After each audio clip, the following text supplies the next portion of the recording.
Baik, tema kita hari ini adalah kebenaran dan kasih Allah yang tidak terputus. Kita masih melanjutkan khotbah berseri. Kita sekarang sampai di Ayub pasal 2. Kita telah belajar minggu lalu di dalam Ayub pasal yang pertama. Ayub telah melewati ujian. Di ayat terakhir dikatakan, dalam semuanya itu Ayub tidak berbuat dosa dan tidak menuduh Allah berbuat yang kurang patut. Itu menurut terjemahan baru, Indonesia terjemahan baru. Sedangkan menurut Indonesia Modern Bible diterjemahkan begini. Dalam semuanya itu, Ayub tidak berdosa dan tidak menyalahkan Allah. Ya, tidak menyalahkan Allah, ya, hampir sama lah. Pasal pertama ini, Ayub sukses melewati ujian. Namun, kalau kita perhatikan, ujian yang telah dilewati oleh Ayub, secara lahiriah, secara jasmaniah, ya, tampaknya tidak ada hal yang baik terjadi pada Ayub. Karena harta bendanya kan tidak kembali. Anak-anaknya juga tidak hidup. Lalu bagaimana kita bisa melihat, kita bisa memiliki pandangan bahwa Ayub itu berhasil melewati ujian. Keberhasilan Ayub melewati ujian adalah ketika dia tidak berdosa terhadap Allah dan tidak menyalahkan Allah atau menuduh Allah. Jadi memang keberhasilan iman itu berbeda sekali dengan konsep yang dunia tawarkan. Kalau dunia tawarkan itu, keberhasilan itu harus kondisinya baik dari segi ekonomi, dari segi finansial, itu yang ditawarkan. Tetapi dalam hal ini, apa yang dialami oleh Ayub, kita lihat, Ayub berhasil, meskipun ya kondisinya masih belum baik, tapi dia berhasil, karena dia tidak berdosa terhadap Allah. Dalam ujian pertama ini, kalau kita perhatikan, banyak orang akan melihat bahwa Ayub itu hebat. Cuma, yang ingin saya tanyakan sekarang kepada kita semua, yang hebat itu Ayub, atau perkataan Allah yang memang benar? Kalau kita lihat perkataan Allah yang terdapat di dalam Ayub pasal 1 ayat yang ke-8. Lalu bertanyalah Tuhan kepada iblis, apakah engkau memperhatikan hambaku Ayub? Sebab tiada seorang pun di bumi seperti dia, yang demikian saleh dan jujur, yang takut akan Allah dan menjauhi kejahatan. Itu perkataan Allah. Dan perkataan Allah itu berarti benar. Kita coba bayangkan, bagaimana jika Ayub gagal? Apakah perkataan Allah jadi tidak benar? Jadi di bagian ini sebenarnya kalau kita lihat di pasal 1, ada dua pandangan. Kalau kita mau pandangannya itu perspektif kita ya, pemikiran kita. Kalau pemikiran kita itu pemikiran yang lahiriah, ya, pemikiran yang jasmania, maka kita akan memuji Ayub. Ayub hebat. Ayub luar biasa. Tapi ketika kita memuji Ayub hebat, Ayub luar biasa, kita akan menggeser kebenaran Allah. Kita akan menggeser sosok Allah yang justru harusnya kita perhatikan di sini. Karena yang sedang dipertaruhkan dalam pasal yang pertama adalah kebenaran Allah yang sedang dipertaruhkan di situ. Karena Allah sudah mengatakan bahwa Ayub itu orangnya jujur, orangnya saleh. Jadi kalau kita sebagai manusia lalu kita hanya fokus pada Ayub yang hebat ini, kita akan lupa melihat bahwa perkataan Allah itu adalah perkataan yang benar. Disitulah letak kebenaran Allah. Jadi saya ingin mengajak kita untuk coba kita perhatikan orientasi kita ketika kita membaca bagian kitab Ayub ini. Sebenarnya bagian kitab yang lain juga, ini kita harus benar-benar hati-hati karena kitab suci kita ini namanya wahyu atau revelation untuk menyatakan siapa Allah. Ini adalah penyataan Allah. Artinya ada sesuatu yang ingin Allah sampaikan, baik itu tentang Allah, tentang ciptaan Allah, dan rencana Allah. Kita harus selalu melihat apa, siapa, dan bagaimana Allah dalam kitab suci yang kita baca. Ada banyak orang akan cenderung melihat pada orientasi jasmania atau orientasinya pada lahiriah. Sehingga ketika membaca kitab Ayub, dia akan berfokus pada penderitaan dan berfokus pada hikmat Ayub dan teman-temannya. Namun kalau kita pelajari kitab Ayub nanti ya, hanya Allah lah yang memiliki hikmat. Hikmat yang tak terbantahkan, hikmat yang sangat bijaksana. Cenderungnya ya, kalau membaca kitab Ayub ini, berkat dari Allah itu mengalir dalam hidup manusia sehingga seseorang itu bisa dilihat baik gitu ya. Tapi ketika dia tidak diberkati, artinya berkat Allah itu tidak mengalir dalam hidupnya, maka hidup manusia itu akan dipertanyakan. Jadi seolah-olah kalau kita perhatikan, ukurannya adalah berkat. Nah, bagaimana jika berkat Allah itu, berkat yang seringkali orang kaitkan, manusia itu kalau kondisinya baik, finansialnya baik, maka dia punya kehidupan rohani yang baik. Tapi kalau finansialnya tidak baik, kondisi ekonominya tidak baik, berarti ada masalah dengan kerohaniannya. Jadi pola pikir orang-orang Timur Dekat kuno berkaitan dengan kehidupan, mereka melihat bahwa kehidupan seorang manusia itu tidak terlepas dari kehidupan agamawinya. Jadi keberhasilan, kesuksesan itu memang tidak terlepas dari kehidupan agamanya. Entah itu agamanya apapun itu. Mereka meyakini akan keberadaan Allah, ya, atau dewa-dewa yang memiliki kekuatan supranatural yang menjalankan dunia, bagaimana dunia itu berjalan. Sehingga mereka kuat sekali kehidupan agamawinya ya, untuk orang-orang daerah Timur Dekat kuno. Bagi mereka kehidupan berada dalam perlindungan Allah atau dewa. Sehingga ketika hal buruk terjadi dalam hidup seseorang, maka itu menandakan bahwa dirinya telah ditinggalkan atau mendapatkan hukuman akibat pelanggaran atau dosa. Nah, kita bisa melihat apa yang terjadi dalam kisah Ayub ini. Banyak akan berpikir bahwa Ayub ini orang yang berdosa. Ayub ini melakukan pelanggaran, sehingga Allah menghukum dia. Atau Allah meninggalkan dia. Nanti kita akan lihat bagaimana pendapat yang disampaikan oleh teman-teman Ayub berkaitan dengan kondisi yang dialami oleh Ayub.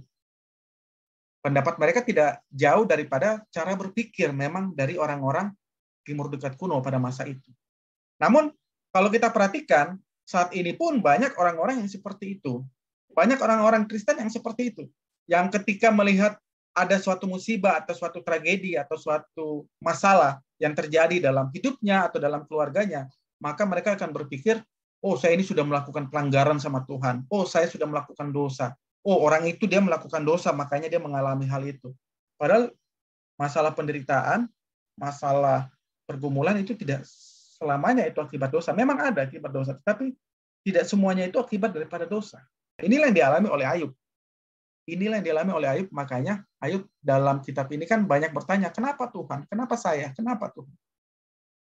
Yang mana nantinya dalam pasal 42 baru Ayub lihat.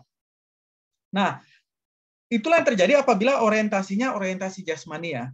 Tapi kalau kita orientasinya spiritual, maka kita akan melihat pada kedaulatan Allah. Kita akan melihat pada kebenaran Allah, dan kita akan melihat pada kasih Allah.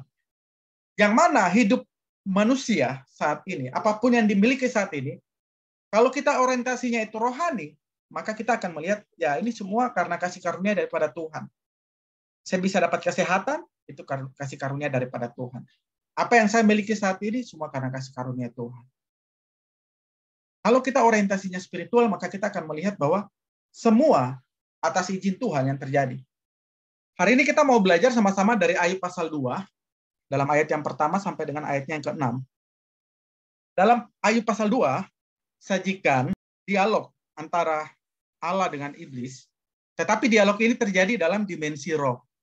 Ya, bukan dunia fisik yang kita saat ini ya, tapi dalam dunia metafisik ya. Dan dalam dimensi roh itu ada Allah, ada anak-anak Allah, dalam hal ini berarti makhluk spiritual.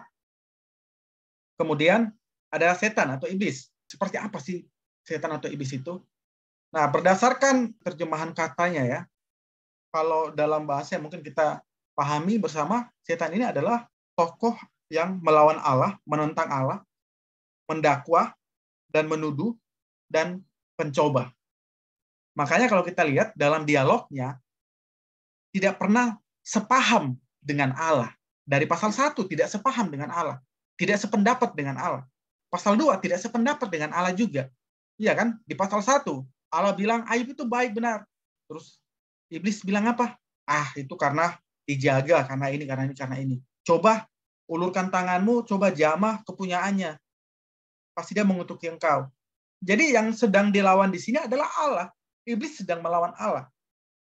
Melawan kebenaran, ya, perkataan Allah. Iblis menentang Allah. Dan kemudian iblis menuduh manusia, si Ayub. Ayub itu kan dia baik, dia setia itu karena dia diberkati. Coba kalau tidak diberkati. Nah, jadi memang di sini iblis dia menuduh, dia mendakwa manusia. Dan kemudian iblis mencobai Ayub. Iblis mencobai Ayub. Nah, ini yang ada di tokoh-tokoh yang ada dalam dimensi roh yang berdialog ya. Allah bertanya, dari mana engkau? Iblis menjawab, dari perjalanan mengelilingi dan menjelajah bumi. Ini yang Petrus bilang bahwa iblis itu berjalan berkeliling. Jadi iblis tidak pernah berhenti. Tidak pernah beristirahat untuk mencobai atau untuk menjatuhkan anak-anak Tuhan. Kemudian Allah bertanya lagi, apakah engkau memperhatikan hambaku Ayub? Ini kedua kalinya Allah tanya ke iblis. Sebab tiada seorang pun di bumi seperti dia yang demikian saleh dan jujur, yang takut akan Allah dan menjauhi kejahatan. Ia tetap bertekun dalam kesalehannya meskipun engkau telah membujuk aku melawan dia untuk mencelakakannya tanpa alasan. Ini pernyataan yang sama disampaikan oleh Allah dalam pasal 1. Hanya pasal kedua ini ditambahkan dengan ia tetap bertekun dalam kesalehannya meskipun engkau telah membujuk aku melawan dia untuk mencelakakannya tanpa alasan. Jadi meskipun telah dicobai, Ayub tetap bertekun dalam kesalehannya. Jadi di sini ada iman yang naik tingkat, yang next level lagi. Ada kemajuan iman yang ditunjukkan oleh Ayub. Meskipun kondisinya mengalami hal buruk, Ayub tetap bertekun dalam kesalehannya. Apa itu kesalehannya? Tetap takut akan Tuhan, tetap jujur, tetap menjauhi kejahatan, tetap mengasihi Tuhan. Dan sekali lagi, iblis menentang perkataan Allah. Ya. Kulit ganti kulit.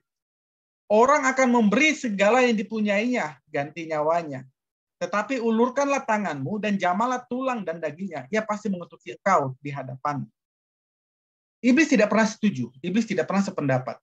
Iblis mencoba mematahkan kebenaran Allah. Jadi sebenarnya yang di sini, dalam kisah ini, mungkin orang akan berpikir bahwa yang diserang itu adalah Ayub. Tidak, sebenarnya yang sedang diserang itu adalah kebenaran Allah. Ayub itu hanya sarana untuk menyerang kebenaran Allah. Lihat bagian terakhir, Allah bilang apa? Nah, ia dalam kuasamu, hanya sayangkanlah nyawanya. Jadi Allah tahu iblis ini mau menyerang kebenaran Allah. Tapi kan kebenaran Allah itu tidak terkalahkan. Allah itu maha tahu, Allah itu maha kuasa, jadi tidak terkalahkan. Makanya Allah bilang, ya sudah silakan. Kalau kamu mau coba, hanya jangan ambil nyawanya. Kenapa? Karena nyawa Ayub berada dalam kuasa Allah. Ya, Ayub pasal 2 ayat 1 sampai 6. Di sini kita lihat ada dua hal ya. Penentangan yang dilakukan oleh iblis, oleh setan terhadap Allah. Di dalam ayat yang ke-9, apakah dengan tidak mendapat apa-apa, Ayub takut akan Allah? Ini di pasal 1 ya. Iblis ini menentang perkataan Allah. Kemudian yang kedua, ya, ulurkanlah tanganmu, jamalah segala yang punyainya, ia pasti mengutuki engkau di hadapanmu. Iblis ingin supaya kebenaran Allah itu dipatahkan, kemudian yang disebut Allah sebagai orang saleh itu berbalik melawan Allah, sama seperti yang dilakukan oleh iblis ini terhadap Allah. Iblis adalah malaikat yang berbalik melawan Allah. Dan iblis ingin ada pengikut-pengikutnya, ada orang-orang yang menjadi anak-anak Allah, iblis ingin menjatuhkan mereka untuk berbalik melawan Allah. Inilah rencana iblis, ya, untuk menjatuhkan Ayub supaya Ayub berbalik mengutuki Allah. Yang menyebabkan anak-anaknya Ayub mati itu bukan Allah, tapi iblis lah yang melakukannya. Karena iblis ingin mencobai Ayub. Memang iblis meminta kepada Allah untuk mengulurkan tangan dan menjamah, tapi Allah bilang, ya kalau kamu mau cobai, silakan kamu cobai. Jadi bukan Allah di sini penyebabnya. Kemudian di dalam pasal 2, jadi ternyata tidak cukup. Karena iblis merasa, pertama dia gagal, kedua dia bilang, oh kalau segala yang dipunyai itu tidak bisa buat Ayub jatuh, kalau gitu bagaimana dengan tulang dan dagingnya? Nah ini, kesehatannya ya. Tetapi ulurkanlah tanganmu dan jamalah tulang dan dagingnya. Ia pasti mengutuki engkau di hadapanmu. Sekali lagi sama ya. Ingin supaya Ayub berbalik melawan Allah. Tapi perkataan Allah itu benar. Dan kebenaran Allah itu tidak terbantahkan, tidak terpatahkan. Apakah engkau memperhatikan hambaku Ayub? Sebab tiada seorang pun di bumi seperti dia yang demikian saleh dan jujur, yang takut akan Allah dan menjauhi kejahatan. Itu. Pertama, kebenaran Allah. Yang kedua, hal yang sama disampaikan. Ya, ada penekanan lebih di situ. Dan yang ketiga dikatakan, ia tetap tekun dalam kesalehannya meskipun engkau telah membujuk aku melawan dia untuk mencelakakannya tanpa alasan. Dan apa yang Allah bilang? Kalau Allah bilang Ayub itu saleh, ya berarti Ayub saleh. Mau cobai model apapun ya, tetap tidak bisa. Kenapa? Karena tidak mungkin Allah salah dalam perkataannya. Namun itulah iblis. Meskipun iblis sudah tahu bahwa Allah itu tidak terkalahkan, Allah itu tidak terbantahkan. Allah benar dalam segala tindakan dan dalam segala perkataannya. Meskipun iblis menentang kebenaran Allah dan akan selalu berusaha melawan Allah. Nah, kalau tidak bisa menyerang langsung, maka dia akan menyerang anak-anak Tuhan. Mencobai anak-anak Tuhan. Jadi anak-anak Tuhan ini menjadi sarana untuk menentang, untuk melawan Allah. Dan untuk menunjukkan bahwa Allah itu salah. Kalau kita perhatikan, bukankah ujian pertama sudah dilewati Ayub dengan baik? Kenapa harus dicobai lagi? Kurang menderita apa coba? Harta miliknya habis semua. Ya. Pewarisnya atau anak-anaknya juga mati semua. Itu kurang menderita apa yang dialami oleh Ayub? Kenapa Allah harus kembali mengizinkan Ayub dicobai? Jawabannya ada dalam 1 Korintus 10 ayat 13. Pencobaan-pencobaan yang kamu alami ialah pencobaan-pencobaan biasa yang tidak melebihi kekuatan manusia. Sebab Allah setia. Jika kamu dicobai, Ia akan memberikan kepadamu jalan keluar sehingga kamu dapat menanggungnya. Ingat ya, menanggungnya ya. Menanggungnya. Menanggungnya. Menanggung apa? Menanggung pencobaan itu. Sama seperti yang dialami oleh Ayub. Bukan jalan keluar untuk keluar dari pencobaan. Tidak. Jalan keluar untuk dapat menanggungnya. Ini seringkali disalahartikan. Ketika baca ini berpikir, oh nanti Tuhan kasih jalan keluar supaya kita keluar dari masalah itu. Tidak. Baca baik-baik. Sehingga kamu dapat menanggungnya. Artinya, Ayub tidak bisa lari dari penderitaan yang dia alami. Ayub tidak bisa menghindar. Ayub hanya bisa menanggungnya. Tetapi ketika Ayub menanggungnya, kita akan melihat bahwa ada kesetiaan Allah dalam penderitaan yang ditanggung oleh Ayub. Dan ketika Ayub berhasil menanggungnya, sekali lagi kebenaran Allah dalam tiap perkataannya tidak terbantahkan, tidak terkalahkan. Dan sekali lagi, iblis gagal. Namun, kalau kita pelajari kitab Ayub, Ayub tidak mengetahui dialog apa yang terjadi dalam dimensi roh. Ayub tidak tahu motif kenapa Allah izinkan penderitaan terjadi dalam hidupnya. Ayub tidak tahu. Ayub tidak tahu. Ada dialog apa yang terjadi antara Allah dengan iblis? Ayub tidak tahu. Makanya kita harus bersyukur kepada Tuhan. Kenapa? Karena Allah melalui firman-Nya, melalui wahyu yang dinyatakan kepada kita, memberikan gambarannya utuh tentang siapa Allah, tentang bagaimana rencana Allah itu berjalan. Kita bersyukur kita bisa melihat apa yang terjadi dalam dimensi roh, apa yang terjadi dalam dunia. Tapi tokoh-tokoh yang ada di dalam Alkitab, mereka tidak bisa melihat itu. Mereka pure, murni berjalan dengan iman mereka. Kita ini benar-benar hidup dalam zaman kasih karunia. Kita bisa lihat, oh ini Ayub dicobai karena Allah melakukan ini, Allah begini. Kalau dulu, zaman Ayub mana ada Ayub melihat itu. Ayub tidak tahu. Dia hanya benar-benar murni dalam imannya, percaya kepada Tuhan. Jadi kita ini benar-benar hidup dalam anugerah Tuhan. Kita menerima banyak sekali berkat rohani di mana ketika kita membaca firman Tuhan, kita bisa mengenal Allah itu seperti apa. Orang-orang zaman dulu mereka terbatas dalam pengenalannya kepada Allah. Kita bersyukur kita bisa pelajari banyak hal tentang Allah dalam Alkitab. Dan seharusnya itu bisa membuat kita semakin teguh iman kita, semakin kokoh iman kita dalam menjalani kehidupan ini.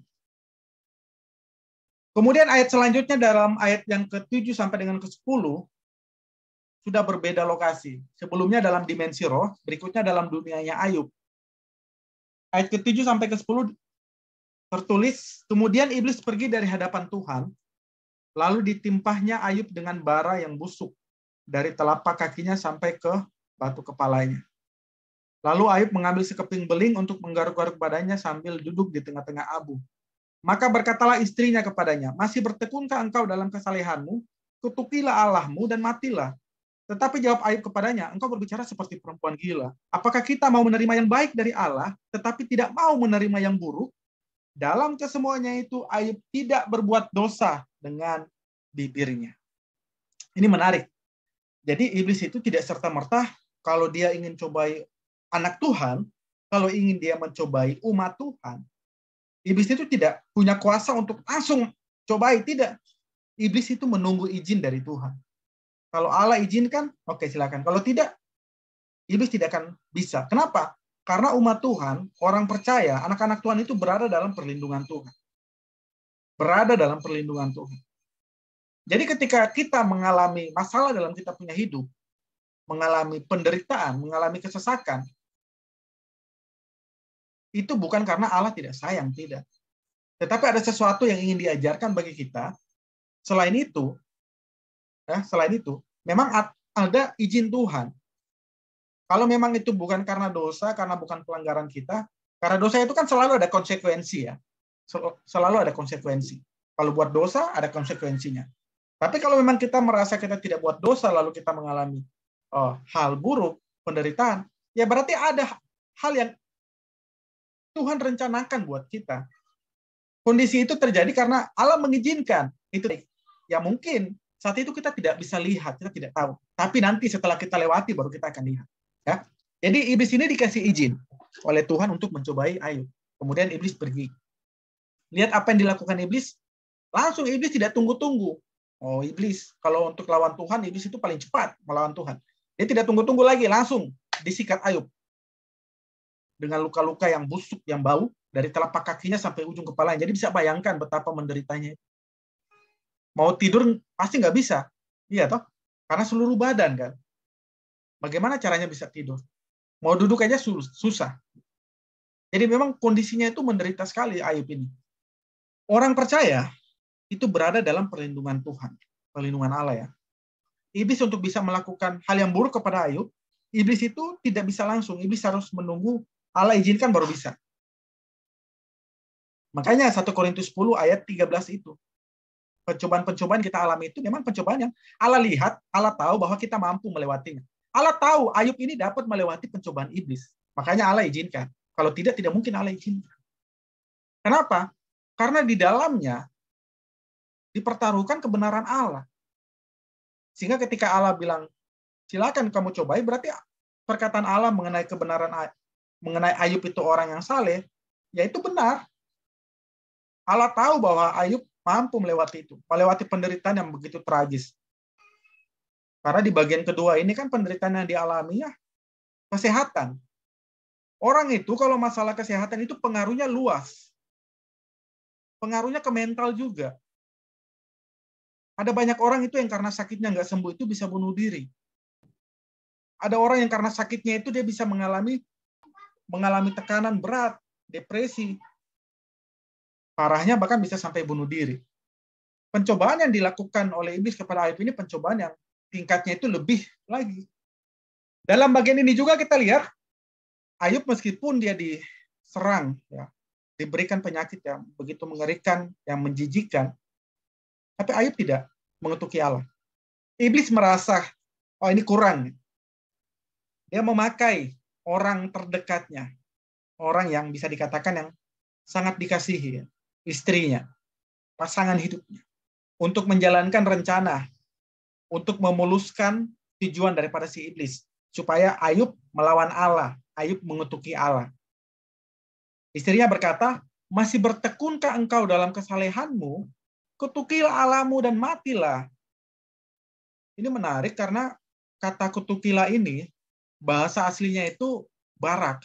Barak itu 300 kali diterjemahkan sebagai berkat atau diberkatilah atau memberkati. Kata barak. Ya. Hanya 4 kali diterjemahkan sebagai sesuatu yang konotasinya negatif. Kutuk. Dan 4 kali itu di dalam Ayub ini ya. Kebanyakan di dalam Ayub. Kitab Ayub ini. Kutukilah alam. Tapi bahasa aslinya justru berkatilah Allahmu. Nah, kenapa sampai diterjemahkan kutukilah Allahmu? Karena gaya bahasa yang dipakai oleh istri Ayub ini bahasa sinisme. Jadi seperti menyindir begitu. Karena kata barak ini kata yang dipakai dalam pasal 1 ayat 21 yang Ayub berkata, Tuhan yang memberi, Tuhan yang mengambil. Terpujilah nama Tuhan. Itu kata terpujilah nama Tuhan, di situ pakai kata barak. Diberkatilah nama Tuhan gitu. Iblis menyerang Ayub langsung gagal. Iblis pakai orang-orang yang terkasih. Orang-orang terkasih berarti ini orang-orang yang sangat dikasihi oleh Ayub pasti. Nanti kita belum lihat lagi dari teman-temannya. Jadi Ayub ini penderitanya mengerikan sekali. Mengerikan sekali. Harapannya orang yang paling kita kasihi bisa memberikan semangat, bisa memberikan dukungan dalam melewati masa-masa sulit. Harapannya itu. Tetapi di sini ternyata istrinya ini dipakai oleh iblis untuk menjatuhkan iman Ayub. Karena istrinya ini memang benar-benar sudah putus asa. Itu yang tadi saya bilang. Sudah putus asa. Iblis pakai istri Ayub, orang yang sudah putus asa ini, untuk menjatuhkan Ayub. Dengan dipertanyakan integritas hidup daripada Ayub. Masih bertekunkah engkau dalam kesalehanmu? Hal apa itu yang ditanyakan? Kau masih mau takut akan Tuhan? Kau masih mau mengasihi Tuhan dengan kau punya kondisi yang seperti ini? Keinginan iblis dalam dialog dengan Allah adalah supaya Ayub mengetuki Allah. Itulah keinginan daripada iblis. Makanya iblis memakai istrinya. Iblis dapat bekerja melalui orang-orang yang kita kasihi. Kalau dalam kisah Tuhan Yesus, ada orang terdekat, Petrus, dipakai oleh iblis untuk mencobai Tuhan Yesus. Rasul Paulus dalam kisah Rasul 21 ayat 10-14, ada jemaat-jemaat di kota Kaisarea ketika Nabi Agabus bilang ke Paulus bahwa kamu akan ditangkap dan akan dipenjarakan di Roma. Jadi kamu tidak usah pergi. Itu yang jemaat sampaikan kepada Paulus, tapi Paulus tetap pergi. Jadi iblis berusaha untuk mengagalkan, untuk menjatuhkan anak-anak Tuhan dengan cara memakai orang-orang terdekat kita. Itu sebabnya penting buat kita selalu mendoakan orang-orang terdekat kita supaya mereka terus dilindungi oleh Tuhan. Penting sekali untuk saling mendoakan pasangan, suami istri, orang tua dan anak untuk saling mendoakan. Nah, di sini kita lihat bagaimana Ayub dia tidak mendengarkan apa yang disampaikan oleh istrinya. Berbeda dengan yang ditunjukkan dalam kitab Kejadian. Di situ bagaimana Adam ya mendengarkan apa yang disampaikan oleh Hawa, di mana saat itu Hawa dipakai oleh iblis untuk jatuh ke dalam dosa. Adam mendengarkan, akhirnya Adam jatuh. Demikian juga dengan Abraham. Tapi kita lihat di sini, Ayub tidak mendengarkan nasihat yang disampaikan oleh istrinya. Kenapa begitu? Perhatikan respon iman Ayub. Apa jawabnya? Engkau berbicara seperti perempuan gila. Apakah kita mau menerima yang baik dari Allah, tetapi tidak mau menerima yang buruk? Dalam kesemuanya itu, Ayub tidak berbuat dosa dengan bibirnya. Jadi di sini, Ayub menyatakan imannya. Keteguhan iman Ayub. Dia bilang, selama ini saya terima yang baik dari Allah. Jadi kalaupun Allah memberikan yang buruk, ya saya terima. Ini bagian kedua kita lihat bagaimana pernyataan iman Ayub tentang Allah dalam kondisi yang dia alami. Dia katakan Tuhan yang memberi, Tuhan yang mengambil. Terpujilah nama Tuhan. Yang kedua dia katakan apa? Apakah kita mau menerima yang baik dari Allah tetapi tidak mau menerima yang buruk? Artinya, dia mau menerima segala kondisi yang terjadi dalam hidupnya. Dan hal itulah yang membuat Ayub tidak berdosa terhadap Allah. Ayub tidak berdosa terhadap Allah. Ayub terus bertahan dan terus bergumul dalam keheningan Tuhan di tengah-tengah penderitaannya. Karena selama dia mengalami hal itu, mengalami kehilangan, mengalami sakit, mengalami tekanan dari istrinya. Jadi dia merasa Tuhan itu diam. Tetapi perhatikan, Ayub tetap bertahan dalam imannya. Ayub tetap berjuang dalam imannya. Dia tidak mengutuki Allah, dia tidak menyalahkan Allah atas kondisi yang dia alami. Pertanyaan buat kita, dalam hal ini, Ayub yang hebat atau perkataan Allah yang benar? Ini pertanyaan yang cukup sulit sebenarnya buat kita. Tetapi kita bisa menjadikan hal ini mudah. Ketika orientasi kita jasmani, lahiria, yang bersifat manusiawi, maka kita akan memuji Ayub yang hebat. Tetapi kalau orientasi kita itu rohani, maka kita akan melihat bahwa Allah berdaulat, Allah itu benar, dan kasih Allah itu tidak terputus. Segala sesuatu yang dituliskan dalam firman Tuhan ini, fokus utamanya adalah Allah, bukan manusia. Fokus utamanya adalah Allah. Jadi ketika kita mau melihat sesuatu, lihatlah apa yang bisa kita pahami tentang Allah. Motif sesungguhnya dari pencobaan iblis kepada Ayub, kita lihat karakter iblis ya. Karakter iblis itu pencoba, penentang, dia pribadi yang melawan Allah. Dia penuduh, pendakwa. Itu karakter iblis. Dan akan selalu melawan Allah. Menggunakan ya sarananya adalah menyerang atau mencobai atau mendakwa, menuduh anak-anak Tuhan. Iblis berusaha memisahkan Ayub dari kasih Allah. Ini motifnya ya. Karena begitu Ayub terpisah dari kasih Allah, harapannya agar Ayub berbalik melawan Allah. Itu yang dilakukan oleh iblis. Iblis mencobai Ayub untuk membinasakan Ayub. Tetapi tetap tidak bisa. Kenapa? Karena nyawa Ayub ada dalam kuasa Allah. Dan karena Allah berdaulat, karena Allah itu maha kuasa, melalui firman Tuhan, kita bisa lihat kisah ini akhirnya seperti apa. Akhirnya kita bisa lihat adanya happy ending. Adanya akhir yang bahagia. Akhir yang penuh dengan sukacita dan damai sejahtera. Kondisi Ayub dipulihkan. Bagi pembaca awal kitab Ayub, jadi ini kan dituliskan untuk orang-orang Ibrani ya, orang-orang Israel pada masa itu. Kitab Ayub masuk dalam kategori kitab hikmat karena berisi tulisan-tulisan yang memiliki makna yang sangat dalam tentang hikmat Allah, pemikiran-pemikiran manusia tentang Allah dan tentang kehidupan. Bagi mereka, kisah mengenai penderitaan Ayub ini memberikan pengajaran bahwa meskipun dalam penderitaan, namun kasih Allah tidak akan pernah terputus bagi mereka. Ya. Dan itulah yang menjadi harapan bagi bangsa Israel pada masa itu.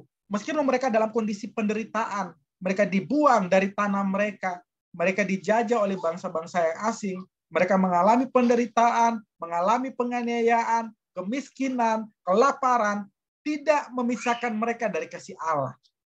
Harapannya, hal ini juga terjadi dalam kehidupan kita, orang-orang Kristen saat ini ketika kita membaca kitab Ayub. Ketika kita membaca kitab Ayub, kita lihat, kita tahu, oh perkataan Allah itu benar. Apa yang disampaikan oleh Allah itu pasti terjadi, tidak mungkin tidak terjadi.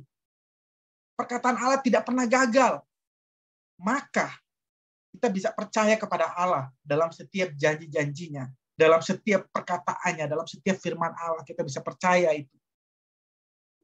Dan kita bisa belajar juga bahwa kasih Allah tidak pernah terputus dalam kehidupan kita. Ketika Allah mengatakan Allah mengasihi kita, maka Allah akan terus mengasihi kita. Terlepas dari problematika kehidupan kita.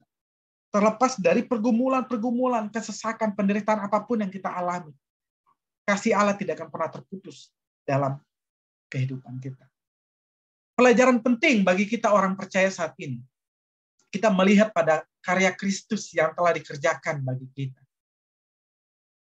Karya Kristus yang di dalamnya terkandung janji-janji Allah, akan keselamatan dan kehidupan kekal yang diberikan bagi kita, akan penyertaan Allah, akan kekuatan, akan penghiburan dari Allah bagi kita.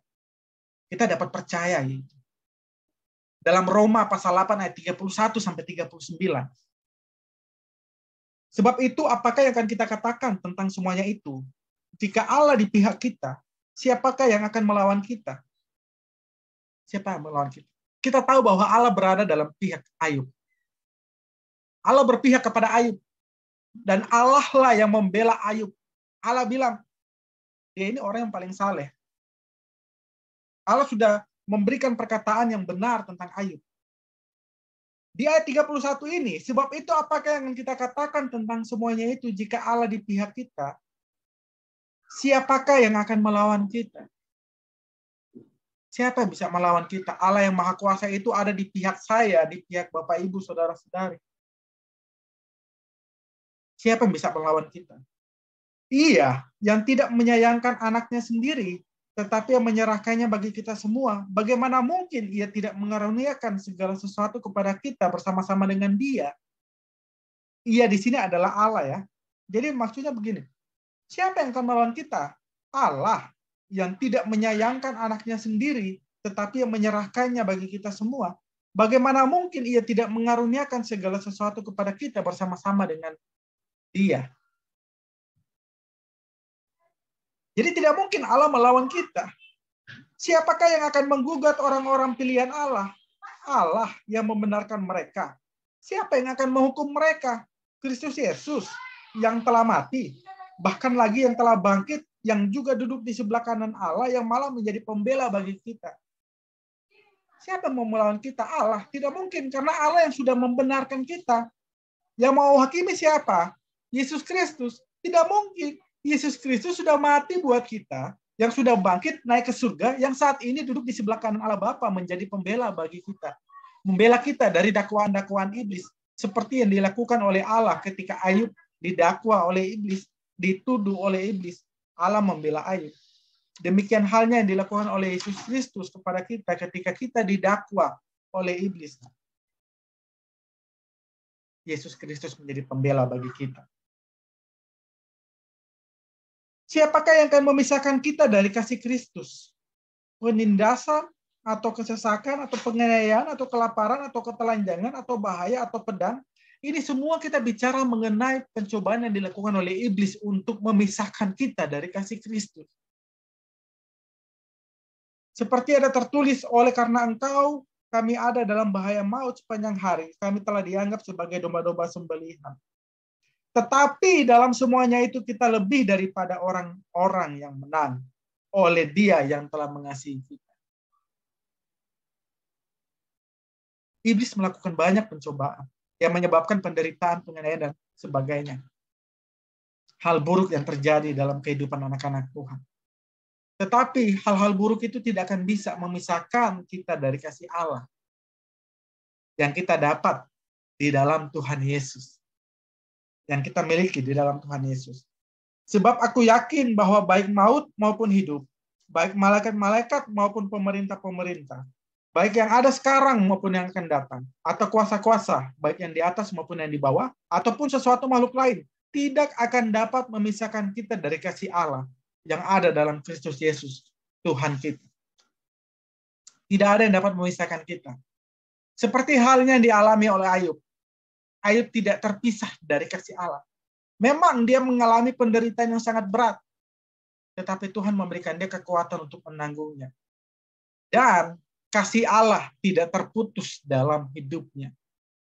Yang mana pada akhir kisah Ayub, kita merasakan ada happy ending yang terjadi.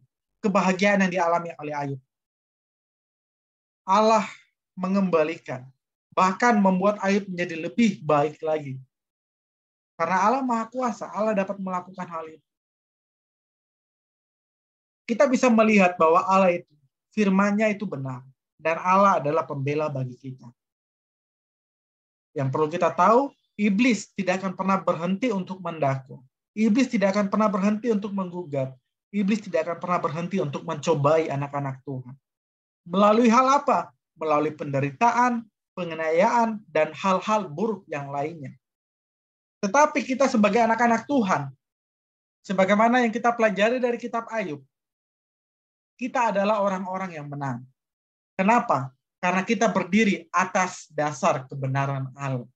Kebenaran yang kita miliki di dalam Tuhan Yesus Kristus. Sehingga kita tidak bisa terpisah dari kasih Allah. Kita tidak bisa terputus dari kasih Allah. Kondisi apapun yang kita alami, kita terus berdoa agar Allah memberikan kita kekuatan untuk menanggungnya. Jangan sampai kita berputus asa.